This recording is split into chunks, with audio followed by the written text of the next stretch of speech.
Muy bien, una vez que hicimos este recuento de los aspectos, digamos, básicos de la relación de trabajo, del derecho del trabajo, en donde implica eh, esa subordinación entre patrón-trabajador a cambio de una retribución económica conocida como salario, vemos ya algunos conceptos genéricos que nos van a servir como preludio para iniciar algunos casos prácticos que se irán desarrollando a lo largo del el curso.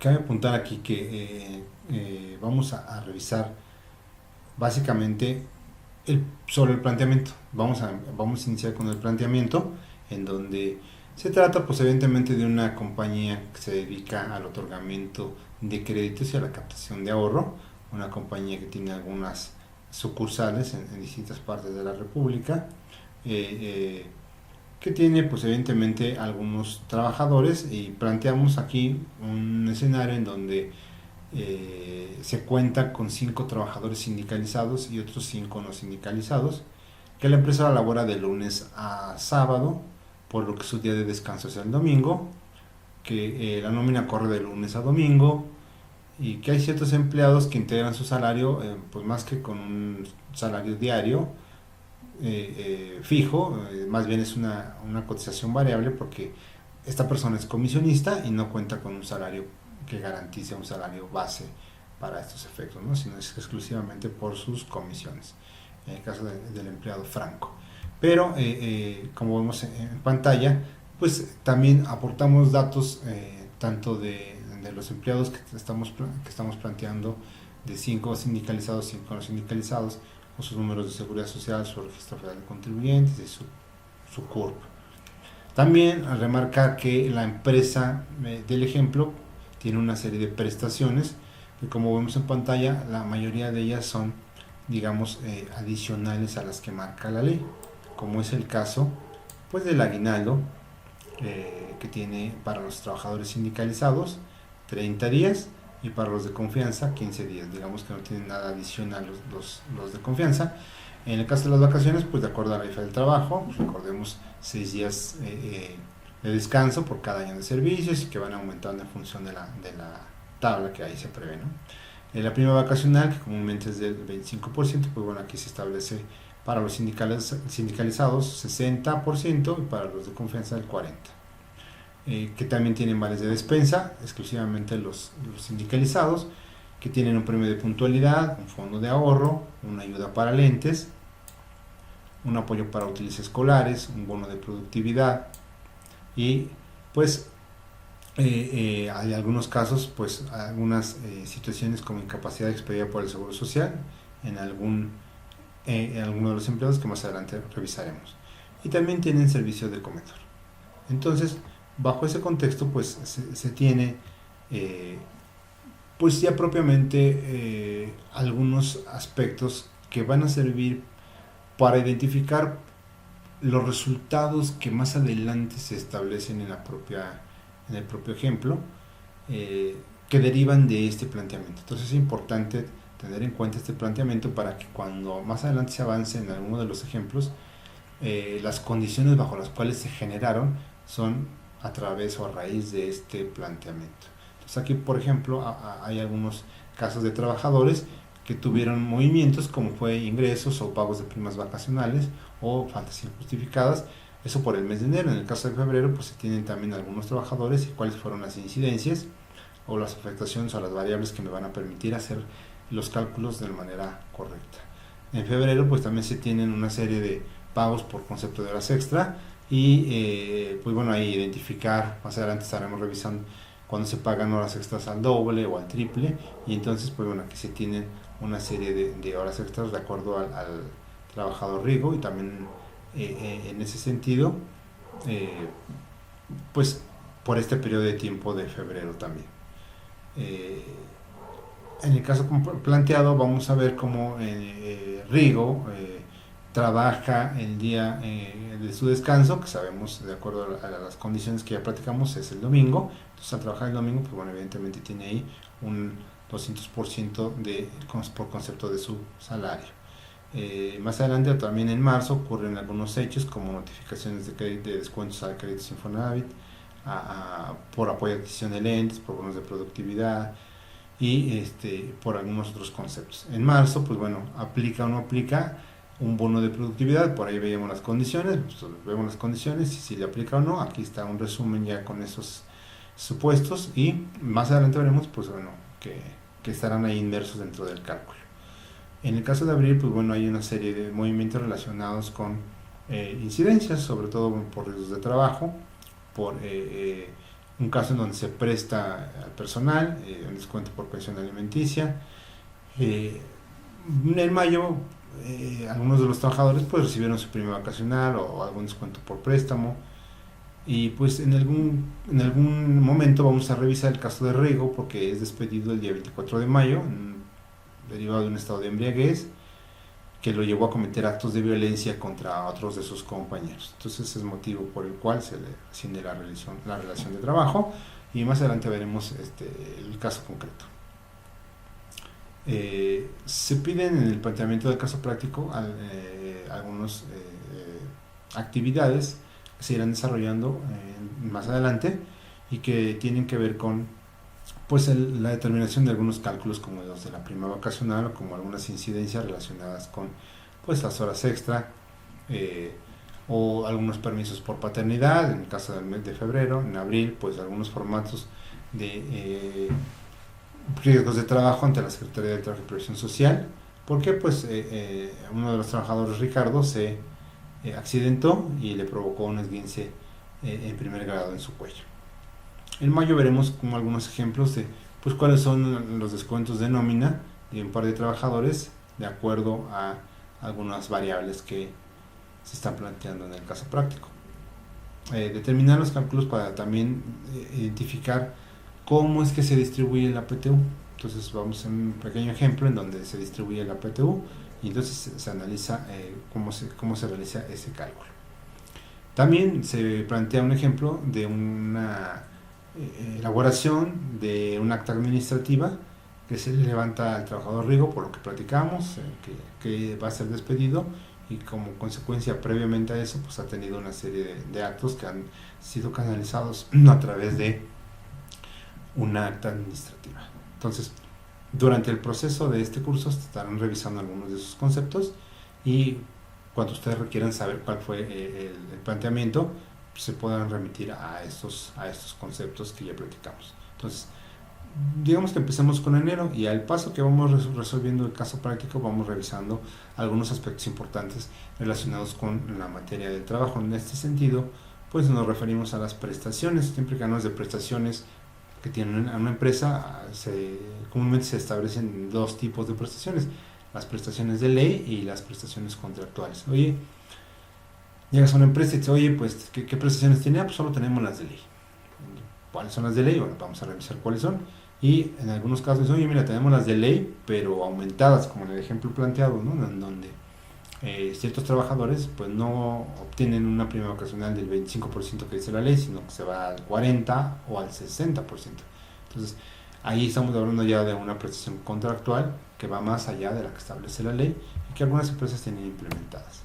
Entonces, en materia de prestaciones de ley, pues la primera sería descansar un día por cada 6 de trabajo, evidentemente con goce de sueldo. Entonces, en las vacaciones, al final de cuentas, hablando de una jornada laboral de 7 días, en donde uno de esos días se debe descansar por mandato de la ley, pues se considera de esta manera, ¿no? Entonces, hay supuestos en los que se elabora de manera continua y se fija de común acuerdo pues un día de descanso diferente o un día de descanso que pudiera no ser el domingo, ¿no? Y eso se podrá acordar desde un inicio. En el caso de la prima dominical, pues la idea es que si el descanso se hace justamente el día domingo, pues se deba entregar una prima dominical del 25% cuando en ese domingo se presten servicios. Entonces, siendo mi día de descanso el domingo y ese domingo presto servicios, debo como prestación de ley obtener un 25% por concepto de prima dominical. También no olvidar que hay una parte proporcional de ese séptimo día, de ese día en donde no se Entonces se descansa, pero que es parte de la jornada de trabajo. Y entonces, cuando el trabajador no presta los servicios durante todos los días de trabajo en la semana, se tiene derecho, como decíamos, a que se le pague una parte proporcional de los días de descanso. Y esto aplica para a quien trabaje con varios patrones. Entonces, este séptimo día, pues siempre se paga en razón de lo que dispone la propia ley en esa parte proporcional. ¿Qué ocurre cuando no estando obligado a prestar los servicios, presta servicios? El trabajador entonces, independientemente de que se le pague su salario de acuerdo a ese día de descanso, tiene derecho a que se le pague un salario doble por concepto de ese servicio prestado. Porque originalmente el trabajador no estaba obligado a prestar sus servicios en su día de descanso. Entonces, si se utilizan los servicios del trabajador en su día de descanso y él acepta trabajarlos, en consecuencia se le tendrá que pagar el doble del salario por el servicio prestado. También aquí es importante reconocer los días de descanso obligatorio que establece la Ley Federal del Trabajo. Aquí es importante reiterar que esto ya está previsto en la ley desde siempre, y entonces pues habrá que hacer un calendario cuando en la empresa se tengan digamos una calendarización de actividades, incorporar estas en donde se descansa de manera obligatoria por mandato de ley. Entonces en ese sentido los días son prácticamente el 1 de enero, el 5 de febrero, y aquí pues aplica no literalmente el día 5, sino se utiliza el primer lunes del mes. ¿Del mes cuál? Pues del mes de febrero. Entonces, en el caso de febrero, pues es el primer lunes de mes para conmemorar el 5 de febrero. En el caso de marzo, del 21 de marzo, pues será el tercer lunes de ese mes en conmemoración del 21 de marzo. El 1 de mayo, el 16 de septiembre, el 20 de noviembre, se va a tomar en cuenta entonces ahí el tercer lunes de mes a cambio de ese 20 de noviembre. El 25 de diciembre y el 1 de diciembre de cada 6 años, en el que pues evidentemente hay un cambio de poder ejecutivo. Aquí es importante entonces y recomendable que si en el contrato individual de trabajo o colectivo se tienen otras prestaciones relacionadas con días de descanso obligatorio, no de las que establece solo la ley, sino algunas otras que pudiera entregar la empresa, es importante que también se establezcan dentro del documento que tengamos, puede ser quizá también el propio reglamento interior de trabajo o algún otro documento en donde se establezca esta política y que todos los trabajadores la tengan en cuenta desde el primer día en que se presenten a trabajar. En el caso de pago de servicios, decíamos por descanso obligatorio, se debe trabajar 6 días y por uno se descansa uno, pero cuando el trabajador, digamos, independientemente de ese salario que ya percibe, él presta sus servicios en un día de descanso, ya decíamos, pues se va a aplicar un salario doble por ese servicio prestado, y pues los trabajadores y el patrón van a determinar de común acuerdo pues cuáles son los servicios que se van a prestar esos días para estos efectos, ¿no? Para que no se sobreentienda que es una cuestión natural de todo el tiempo, sino que más bien es por alguna contingencia, por alguna emergencia, se debe prestar los servicios cuando se supone que se debe estar descansando. Entonces, en ese sentido, pues bueno, de esa manera opera. En el caso de las vacaciones, los trabajadores con más de un año de servicios, vacaciones pagadas de 6 días, entonces pues ahí traemos esa situación que comentábamos, en donde la ley me prevé pues que de entrada por cada año de servicios los trabajadores deben gozar por un periodo de 6 días. Sin embargo, esos 6 días se van a ir aumentando en 2 días hasta llegar a 12 por cada año subsecuente de servicios. Y una vez que se llega al cuarto año, se van a aumentar en 2 días por cada 5 de servicios. Entonces, bueno, ahí se podrá identificar como de 6 días en el primer año brinca a 8 para el segundo, a 10 para el tercero, a 12 para el cuarto, y después de ahí solamente a 14 cada 5 años. Y bueno, pues ahí se podrá hacer una tabla básica de vacaciones, que insisto, pues dependerá de cada patrón, como si en su momento pudiera dar una prestación adicional a la de la ley arriba de estos 6 días de inicio, ¿no? ¿Qué pasa con aquellos trabajadores discontinuos o de temporada? Ahí ellos tienen un derecho a un periodo de vacaciones, pero en proporción al número de días que trabajaron en el año, considerando que ellos pues, normalmente no prestan servicios los 365 días, con los cuales tendríamos derecho a 6 días de descanso. Bueno, aquí será en la proporción de los días que trabajen al año, para hacer sus vacaciones, ¿no? Para no violentar sus derechos. Es importante también este concepto que establece el artículo 78, en donde se deben disfrutar las vacaciones de manera continua. Entonces, aquí normalmente no es algo muy común, pero la Ley Federal del Trabajo establece que se deben disfrutar por un periodo continuo de 6 días, por lo menos en las vacaciones, ¿no? Entonces, no necesariamente seccionarlas, porque lo natural es que sea por un periodo completo. Poco a poco estaremos revisando y haciendo comentarios al calce de la NOM 035, en donde los trabajadores ya gozan, o yo como patrón estoy obligado a proporcionar un trabajo digno y decente, lo decíamos al principio. Esa obligación pues está inmersa en muchos conceptos. Uno de ellos es que pues se mantengan o se presten, pues se le otorguen al trabajador todos los elementos necesarios para ejercer su labor, y también por supuesto para cumplir lo que establece la ley en materia de descansos, en materia de algunas medidas de seguridad que le implicarían al trabajador pues evidentemente una mejor estancia, un trabajo digno, un trabajo libre de discriminación y de algunos otros aspectos que le podrían afectar. Entonces, por esa razón, también la ley prevé este concepto en donde las vacaciones no pueden compensarse con salario. ¿Por qué? Porque la relación de trabajo termina antes de que se cumpla el año de servicios. Si la relación de trabajo termina antes de que se cumpla el año, entonces el trabajador tiene derecho a esas vacaciones. Obviamente no por los 6 días, sino en la parte proporcional a los servicios que prestó, en función del número de días. Y entonces, pues el trabajador prestó servicios a la mitad del tiempo, bueno, en función de esa proporción serán los días de vacaciones, pero siempre tendrán que remunerarse. ¿Ok? Y sobre todo, tomarlos en consideración, es decir, que el trabajador realmente en ese periodo de tiempo se vaya a descansar. Entonces vemos en la vida real como muchos trabajadores no suelen tomar vacaciones y empiezan a acumular un sinnúmero de días, de tal suerte que después terminan algunos prescribiendo. Más adelante estaremos hablando de la prescripción, que prácticamente es de un año. Entonces, oye, ¿prescriben las vacaciones? Claro que prescriben, y como dice la ley, no puedes compensarlas con salario. Es decir, no, ya no te vayas de vacaciones y te pago el salario. No, pues ese beneficio ya se tiene de inicio.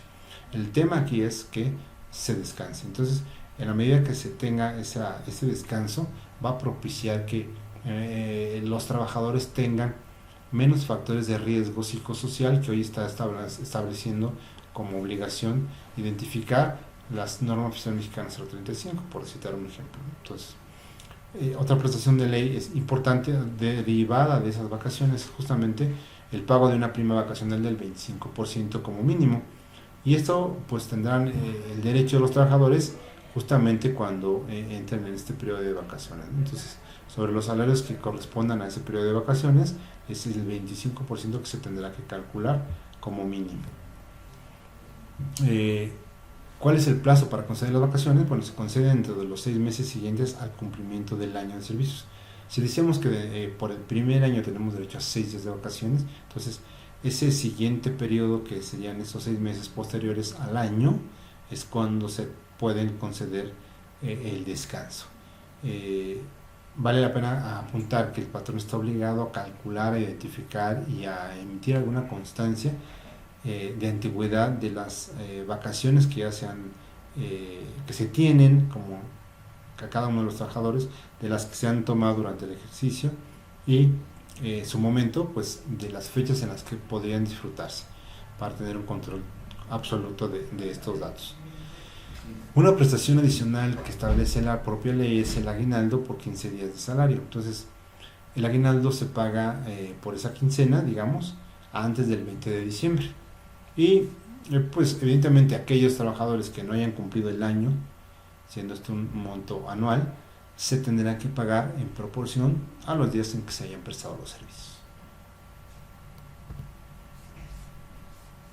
Viene ahora el otro concepto. Oye, tenemos como empresa una serie de prestaciones de ley, no olvidarlas, pero también la empresa cuenta con algunas otras prestaciones que ya se pactaron de manera contractual con los trabajadores o con cierto rubro de trabajadores que tenemos dentro de la empresa. A lo mejor para los trabajadores sindicalizados y para los que no son sindicalizados no se tienen prestaciones contractuales o se tienen prestaciones contractuales diferentes a las que tienen los trabajadores sindicalizados. Bueno, aquí ya dependerá de cada empresa, ¿no? Cómo lo planteamos.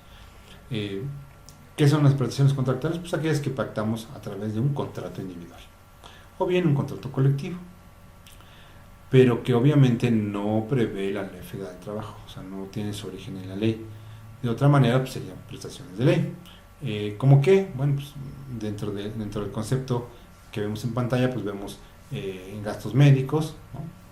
Aquellos gastos que pues, normalmente la empresa paga una prima mensual para que se cubra a los trabajadores por un servicio de gastos médicos, y comúnmente no solo a los trabajadores, sino también a su familia, por alguna enfermedad, algún accidente, y bajo ciertas circunstancias se puede hacer uso de esta prestación que le va a implicar pues atenderse quizá en un hospital privado y no del Seguro Social, por decir algo.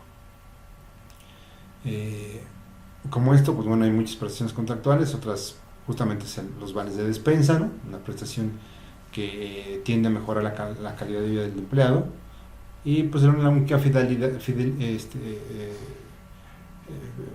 situación que se tiene con estos vales implicaría que la finalidad al final del día es justamente adquirir una serie de artículos pues relacionados con la despensa, ¿no? Evidentemente están excluidos los vinos, los cigarros, los licores, etc.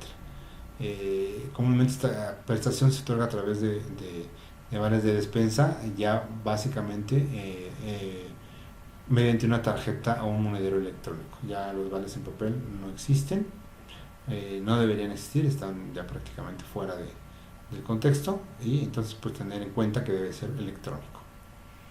Y pues esos vales se pueden cambiar en ciertos supermercados, ciertas tiendas exclusivamente desarrolladas para los propios vales.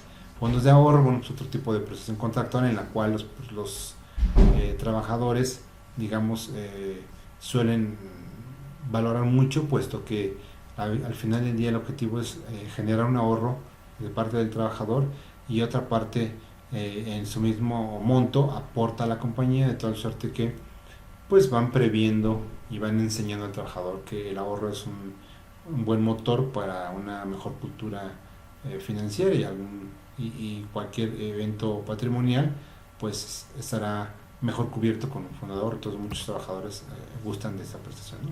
Bonos, pues bueno, podemos hacer bonos de cualquier tipo, como pueden ser pues un bono por un buen desempeño, o algún bono relacionado con no sé, algún tope de ventas importante dentro de la empresa. Si llegas a cierto nivel, te ganas un bono de X porcentaje, etcétera, etcétera. Se pueden ver de muchos tipos, ¿no? Entonces por eso es que existen bonos que se utilizan pues quizá como a veces se conoce, ¿no? Como un premio de puntualidad, premio de asistencia, pero al final del día es un monto que involucra una situación muy específica, lo cual significa que estas prestaciones contractuales es muy importante, ahorita que hablamos de esta parte, que las tengamos por escrito a través de un plan de previsión social, en donde todo el mundo, todos los trabajadores sujetos a esa prestación sepan cómo debe obtenerse, cuáles son las condiciones, bajo qué conceptos, la temporalidad, la antigüedad, etcétera, que le permitan plenamente al trabajador disfrutar de esas prestaciones, y que en consecuencia se cumpla esa generalidad que otras leyes no laborales, como es el caso del impuesto a la renta, nos obligan. Acuérdense que todos estos conceptos en materia de la ley del impuesto sobre la renta los vimos en el módulo anterior, en el módulo fiscal. Entonces por esa razón pues no se abordan en este módulo. uniformes, pues bueno, hay ciertos casos en donde las empresas tienen ese tipo de prestaciones y involucran pues una serie de disposiciones que tienden a mejorar, digamos, un aspecto en la vida del trabajador que implica contar con uniformes. Algunos empleadores, digamos, que otorgan este tipo de prestación para pues, aprovechar y que los trabajadores desempeñen su trabajo más seguros, más cómodos. Eh, en algunos casos, pues los uniformes tienden, por supuesto, a prevenir riesgos de trabajo porque les van a servir como protección. Entonces, son bajo varias circunstancias, pero también es un tipo de prestación que tienen. Hay una serie de ayudas y a diferencia de los bonos, pues estas ayudas, digamos que no es común que se otorguen por el buen desempeño, por el cumplimiento de los trabajadores. Se pueden otorgar en un monto fijo o por reembolso, ¿no? Entonces hay algunas ayudas como pueden ser ayudas o servicios de transporte, un monto que pudiera pagar el fijo, que se paga en efectivo o en vales de gasolina para que el trabajador se traslade, digamos, por cuenta propia, o bien transportar a los trabajadores a través de una unidad, un transporte especializado de la empresa, ¿no? Ayuda para renta, pues va en el mismo sentido, pero pues para efectos de que se considere un lugar en donde el trabajador pueda vivir en determinado momento, pero para trasladarse directamente hacia la empresa, ¿no? Hay algunos supuestos en donde se puede pagar parte de esa renta en ciertos supuestos que propiamente se tendría que revisar. Ayuda para artículos escolares, pues evidentemente el trabajador tiene hijos y pues la intención es apoyarlos en esos momentos en que pues reinicia el ciclo escolar y que comúnmente pues los trabajadores están bastante gastados. Esta parte de ayuda es muy bien recibida por ellos, ¿no? Ayuda para anteojos, pues en algunos casos, algunos que necesitemos utilizar anteojos, pues podemos no solo para mejorar las condiciones de trabajo, sino pues para tener como tal una mejor vida digna. Se tendría que podríamos aprovechar y decir pues, tenemos esa ayuda para anteojos, de acuerdo a la política, pues se van a comprar cierto tipo de lentes a ciertos costos que se puedan reembolsar, ¿no? Casos de ayuda para gastos de funeral, algunos supuestos en donde el trabajador pues evidentemente le fallece a algún familiar, según lo preveamos justamente en el contrato, se le puede reembolsar una cantidad por concepto de gastos funerarios, entonces para apoyarlo en este momento complicado de su vida, en donde tiene algún tipo de pena que involucraría un gasto importante de funeral. Entonces, bajo ese contexto hay nuevamente un resumen de tesis y jurisprudencia relacionadas con prestaciones de ley y prestaciones contractuales. Entonces, pues hay algunas interesantes que les recomiendo que puedan tomar en cuenta, leerlas, y el contenido, recuerden que el contenido completo de estas tesis está justamente en el libro que se acompaña a este curso relacionado con el mismo tema laboral. Insisto, hay casos muy específicos que pues prevén estas tesis, que es un poquito, digamos, fuera de contexto estar analizando bajo este escenario, ¿no? Vamos a revisar por ahora un ejemplo relacionado con pues la obtención, la determinación de la prima vacacional de uno de los empleados, Ricardo, y otro de los empleados, Fernando, que de acuerdo al artículo 80 de la Ley del Trabajo, pues requieren de saber cuál es el monto por concepto de prima vacacional a la que tienen derecho. Entonces, como vemos en pantalla, pues tenemos un ejemplo, digamos, clásico, que pues habla de una antigüedad del trabajador para conocer cuántos años ha cumplido en la empresa, porque recordemos que por cada año cumplido, pues el trabajador va a tener 6 de vacaciones, van a ir subiendo en 2 por cada subsecuente año, etcétera. Entonces, esa regla pues aparece aquí. Entonces el número de años son 18. Eso involucra, de acuerdo al tiempo de pertenencia que estuvo durante el último ejercicio, pues fueron los 12 meses, y en consecuencia pues hay que considerar bajo este contexto, los días por mes que involucraría, y pues evidentemente tenemos un número de días al año. Aquí vale la pena apuntar que ese salario mensual, que es base de las vacaciones y la prima vacacional, pues está en función de un salario diario base. Este salario diario base lo vemos aquí en 2.166.67, el cual pues prácticamente la proporción es total del 100%, dado que este trabajador estuvo contemplado por todo el ejercicio pasado prestando sus servicios, y en consecuencia tenemos ahí pues bueno unas vacaciones que involucran justamente en esa proporción pues 39,000 pesos. De esos 39,000 pesos tenemos evidentemente un porcentaje de prima vacacional, que en el caso de este trabajador, que era un trabajador no sindicalizado, la prima no era del 25% que establece la ley, sino tenía una prestación adicional que es del 40%, y que en consecuencia da como tal una prima vacacional de 15,600 pesos. El mismo supuesto lo estamos planteando aquí, en donde ya visto en una lista de raya, en un recibo un poquito más clásico de nómina, pues vemos ahí los 15,600 por concepto de prima vacacional.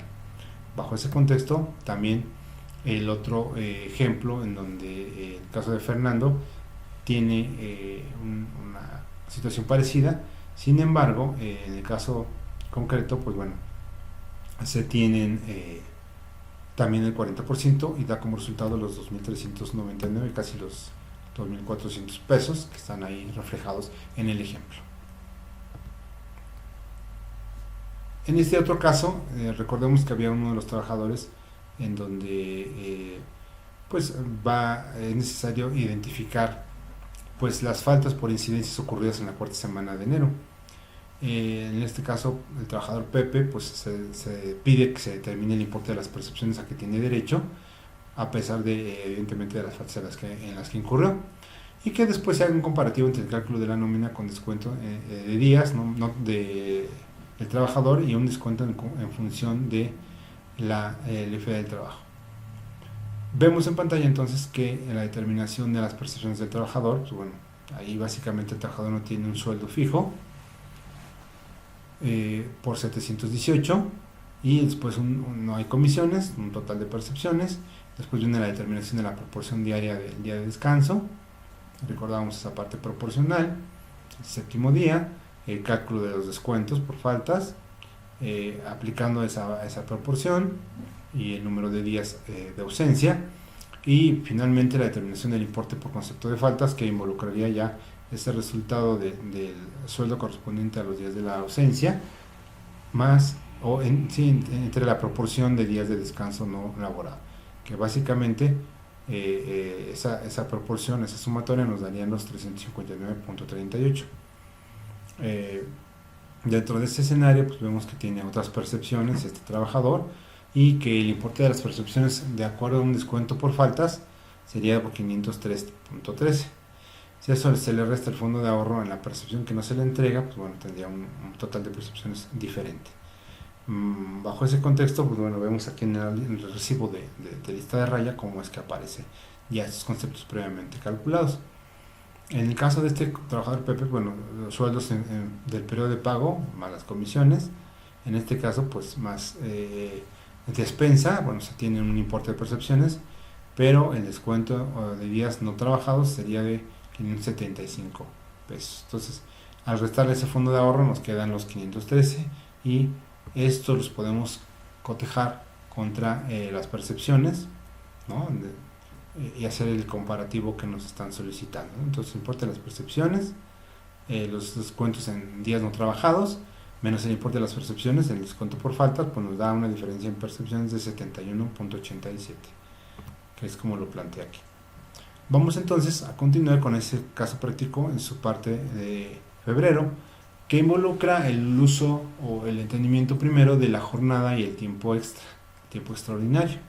Entonces vamos a tomar un poquito el caso de la jornada de trabajo y posteriormente el tiempo extra.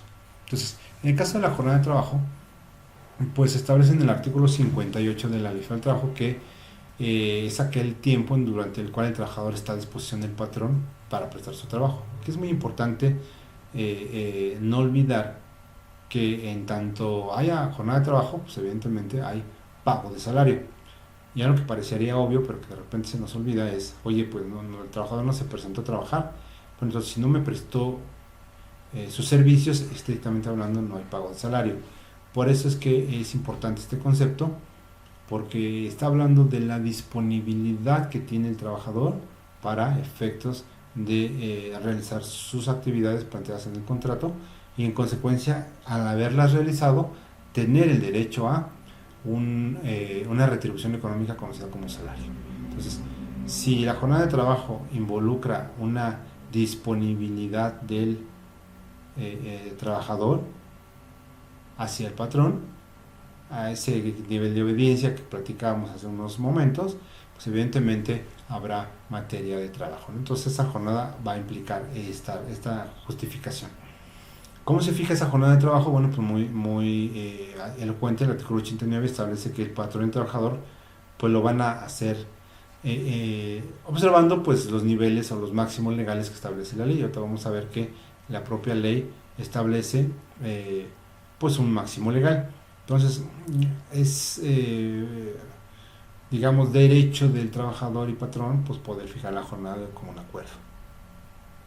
Ahora bien, se podrán repartir las horas a fin de que los trabajadores puedan descansar el sábado en la tarde o cualquier modalidad equivalente. Aquí empieza a nacer un concepto clásico como lo conocemos de la semana inglesa, en donde pues, solamente se trabaja de lunes a viernes y bueno, esa parte de la jornada se tiene que adecuar y proporcionalmente incluir en la semana o en las semanas como tales para poder compensar esa parte de ese día, de ese sábado, por decir algo, que no se trabaja, ¿no? ¿Por qué? Porque se trabajó quizá más tiempo durante la propia semana. Los tipos de duración de la jornada de trabajo son 3.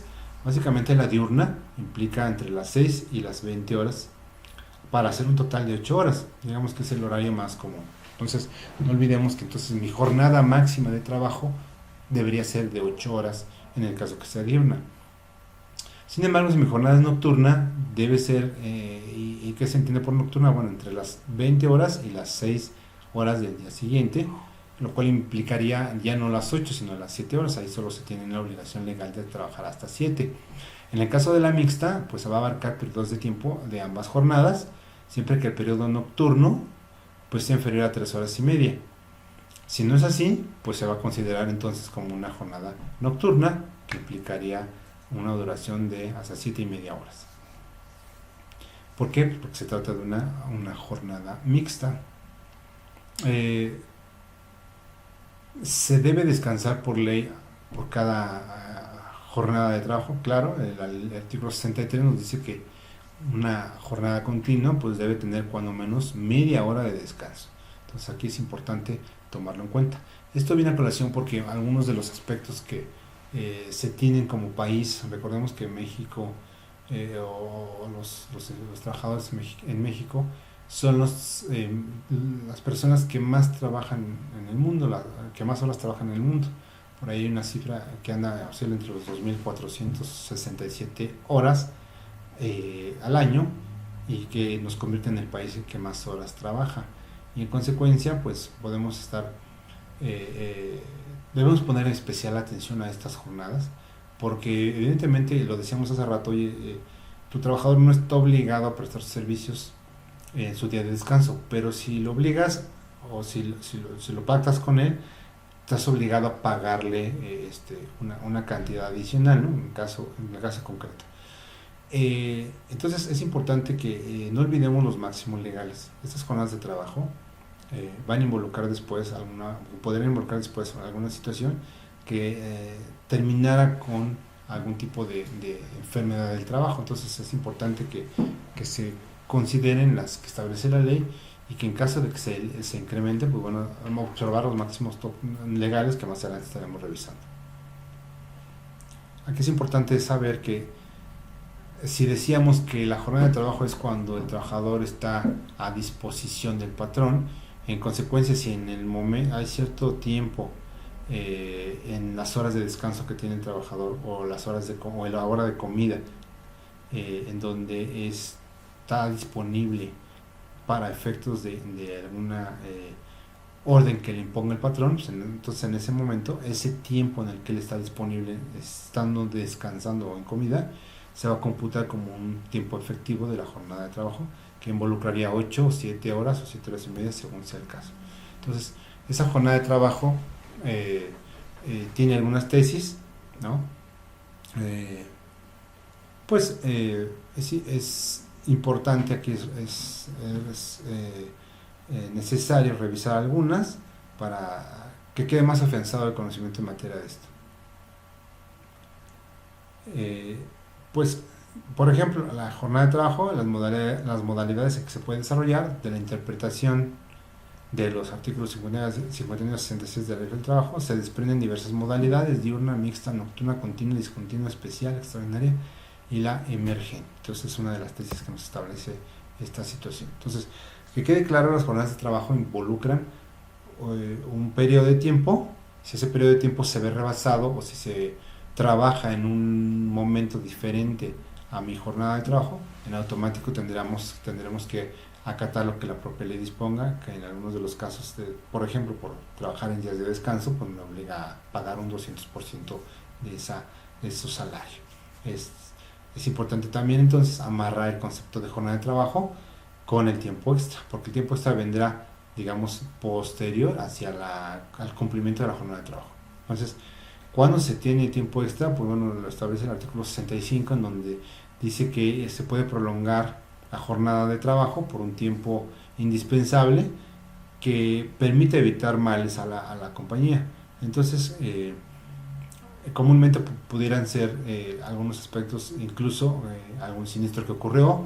Entonces, en ese momento se detona que es necesario que algunos trabajadores tengan a bien prestar sus servicios en horas adicionales a su jornada de trabajo, su jornada diurna, nocturna o mixta. Eso va a implicar que tengamos una especie de tope en el artículo 66, donde se establece que el tiempo extra va a ser sin exceder de 3 horas diarias. Entonces, imaginemos que tenemos esas 8 horas ya, más otras 3, pues ese tiempo es el que máximo debería estar el trabajador. Entonces, esas 11 horas, pues ya estamos hablando casi del mediodía de vida, ¿no? Entonces, es importante aquí que se cuiden los tiempos.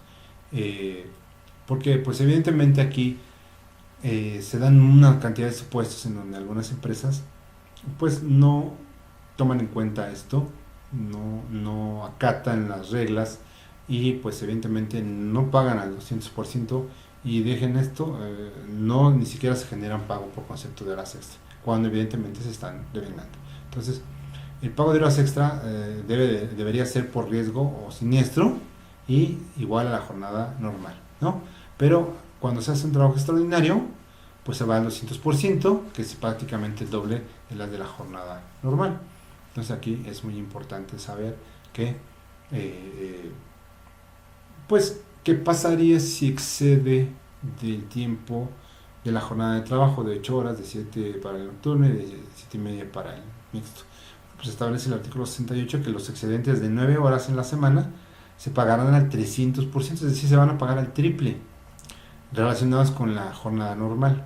Entonces, estamos hablando especialmente del tiempo extraordinario. Entonces, decíamos, tenemos 8 horas de la jornada, a lo mejor la hora de comida, 9, ¿no? Pero estrictamente no estamos dentro del concepto o dentro de la obediencia del patrón, a disposición del patrón. Entonces, contemos nada más las 8, más las otras 3, ¿no? Y que a partir de esas podamos tener más. A partir de entonces, de la cuarta hora, tendríamos que pagar por concepto de tiempo extraordinario, pues evidentemente el triple de lo que ganes, de lo que sea el salario diario. Entonces, pues por eso la razón de que el trabajador puede en todo caso negarse a prestar los servicios por un tiempo mayor al que permite la ley, que es lo que debería hacer. En la práctica vemos que esto no ocurre, vemos personas con horas, con cargas de trabajo excesivas, con horas pues que salen ya fuera de lo normal y que les van a involucrar otras problemáticas, como hoy se está revisando con la NOM 035, relacionadas con su salud, ¿no? Con perder parte de esa salud que contengan. Entonces, pues bueno, es importante considerar que las primeras 9 horas pues se pagan al 200%, a partir de las siguientes al 300%, pero no olvidar la reglita de que no puede exceder de 3 horas diarias ni de 3 veces por semana, ¿vale? Entonces más adelante vamos a ver algunos casos en donde se tienen estos supuestos para poder considerarlos.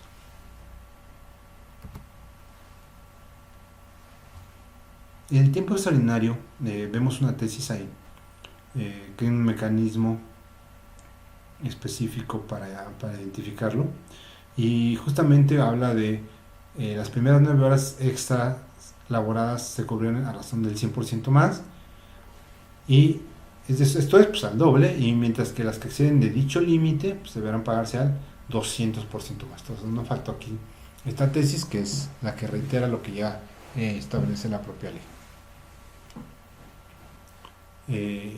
En este otro importante también aspectos que inciden para determinar la razonabilidad de la jornada laboral en materia de horas extra, y dice, oye, bueno, cuando un trabajador reclame el pago de horas extras, aquella está obligada a determinar la razonabilidad de la jornada laboral, para lo cual tendrá que tomar en consideración diversos aspectos que inciden e influyen en cada caso, entre los cuales se encuentran el número de horas laboradas, si dentro de este horario existe algún periodo de descanso, las actividades desempeñadas y otros factores que pueden apreciarse en el caso, como la edad, el sexo, etc.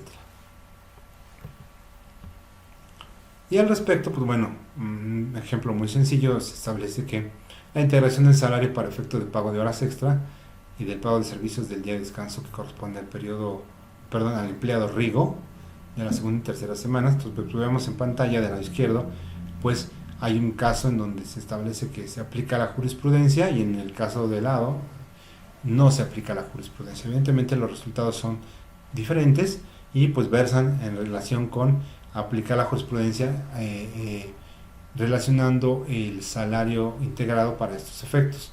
Entonces, para efectos de lado en donde se aplica la jurisprudencia, vemos como pues del salario del último mes se le agregan otras percepciones que se tienen por el mismo periodo, y que pues nos da como tal un salario base para pago de horas extra de 12.006, que al dividirlo entre los días del mes pues nos va a dar el importe diario, y esto dividirlo entre las horas del día pues nos va a dar el importe por hora.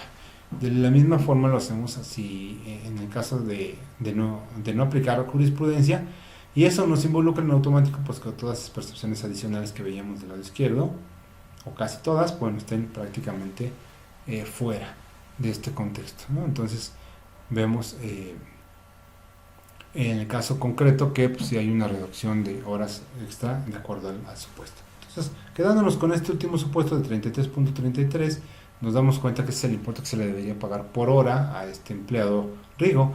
Y entonces, pues haciendo una tabla de los conceptos que básicamente son los días de la semana, pues vemos que en total el lunes trabajó 4 horas, que prácticamente ese día fue inhábil. Entonces tenemos como tal el martes. El martes, pues bueno, tiene también 4 horas, que al tratarse de ese segundo día, pues bueno, tenemos 4 horas dobles y ninguna triple. El miércoles 6, pues se tienen el total de 4 horas y las 4 son dobles y ninguna triple, y así sucesivamente hasta llegar al total de horas extra, en donde estos días fueron los necesarios para efectos de identificar si se pagaba doble o triple la prestación. Derivado de este resultado de 1300, pues bueno, es lo que se estaría pagando.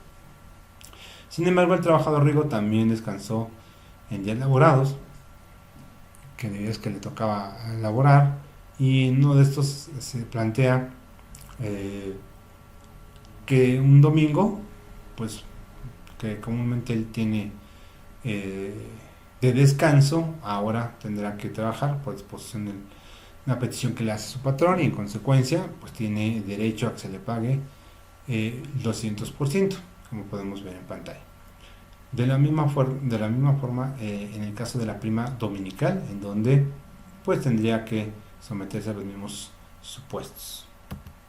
Aquí vemos el resumen del caso concreto de los 1300 y los 466 derivados de esta actividad. Ahora bien, seguimos sin aplicar la jurisprudencia y pues vemos que ahí no hubo ningún día festivo. El lunes tenemos 2 horas en total, las cuales son dobles, el martes 0, el miércoles 1 en cuanto a total, pero es doble. Y pues seguimos ahí en el planteamiento de que no se requiere tomar en consideración las primeras 9 horas, sino que va a ir en función de esta separación, de esta glosa que hace la propia ley a través de este ejemplo, ¿no? En el mismo supuesto, el trabajador su descanso el 17 y lo hicimos venir, pues bueno, evidentemente tendrá que pagarse la situación del 200%. ¿Okay?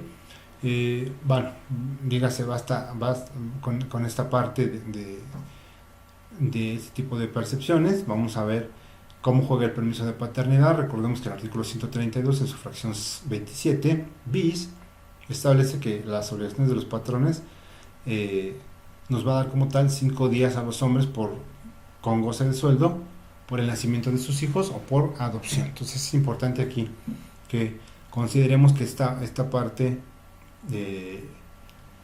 como tal pues es una más de las prestaciones que tiene todo trabajador derecho derivado de ya una acción directamente de la ley. Un ejemplo relacionado con esto de la determinación del tratamiento del permiso de paternidad para el empleado Fernando, pues nos damos cuenta del salario, que no hay comisiones, que hay un poco de fondo de ahorro, que hay un importe de percepciones y que ahí pues es donde ocurriría descontarle el permiso por paternidad. Sin embargo, pues dado que en términos de esta fracción 27 bis del 132 de la Ley del Trabajo está prohibido, por decirlo algo, no es necesario hacer ningún tipo de descuento y en consecuencia el resultado queda bajo este escenario. Y el resumen en su lista de raya correspondiente.